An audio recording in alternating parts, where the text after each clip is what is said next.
Assalamualaikum warahmatullahi wabarakatuh. Hamdan syukuralillah, salata wa salaman ala rasulillah, Sayyidina Muhammad ibn Abdillah, amma ba'du.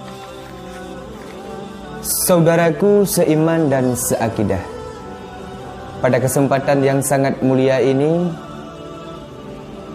marilah kita merenungkan tentang keadaan umat pada akhir zaman.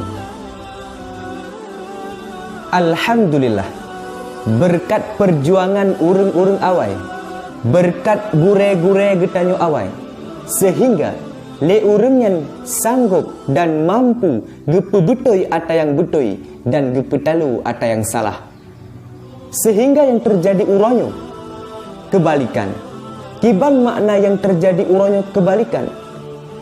Urang awai nibak petidang agama Allah, gete meroro darah, gete mesut-sut pedeng, gete korban-korban bak demi gepebutoi ata yang butoi dan gepetalu ata yang salah.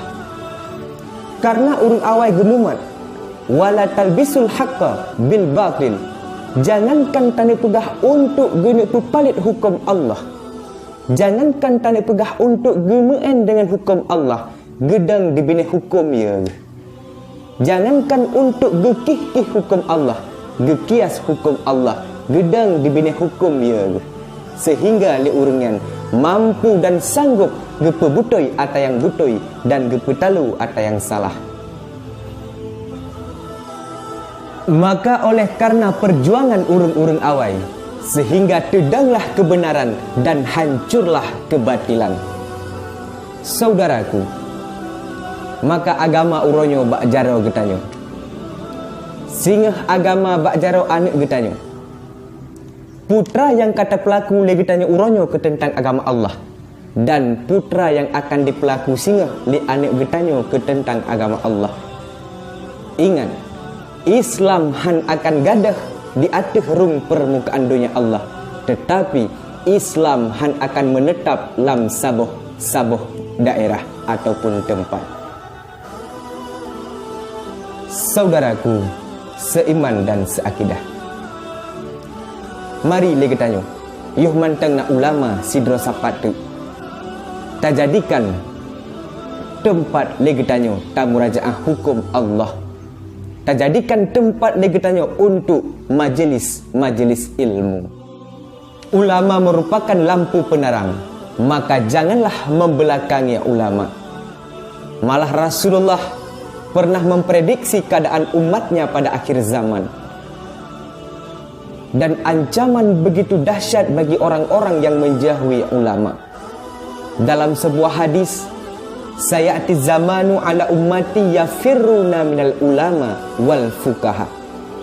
Kata Rasul, bakal terjadi suatu masa menimpa umatku pada akhir zaman, kala mereka sudah berlari daripada ulama, benci kepada ulama, tidak mau lagi mencari ilmu agama.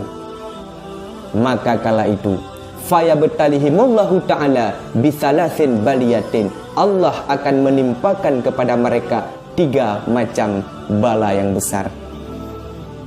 Maka tatkala kita sudah menjauhi ulama, tatkala kita tidak mau lagi mendekati ulama, tidak mau lagi mendekati majelis ta'lim, maka ketika itu Allah akan memberikan 3 bencana besar. Bencana yang pertama, Allah akan mencabut keberkatan rezeki kita. Bencana yang kedua, Allah akan melahirkan pemimpin-pemimpin yang zalim dari kalangan mereka.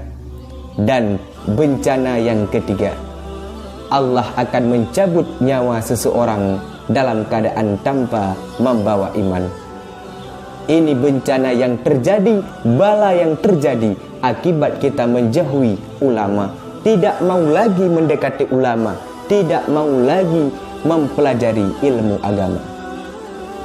Inilah keadaan umat akhir zaman yang diprediksi oleh Rasulullah sallallahu alaihi wasallam. Saudaraku, oleh karena demikian, mari kita mendidik diri kita dengan cara mendekatkan diri kepada ulama, mendekatkan diri kepada majelis-majelis ilmu dan mendidik anak-anak kita, generasi-generasi. Saudaraku seiman dan seakidah, inilah gambaran keadaan umat pada akhir zaman. Sudah menjauhi ulama, tidak mau lagi mendekati diri dengan majelis-majelis ilmu. Inilah video kita kali ini, mudah-mudahan bermanfaat. Amin amin ya rabbal alamin. Billahi taufik wal hidayah. Assalamualaikum warahmatullahi wabarakatuh.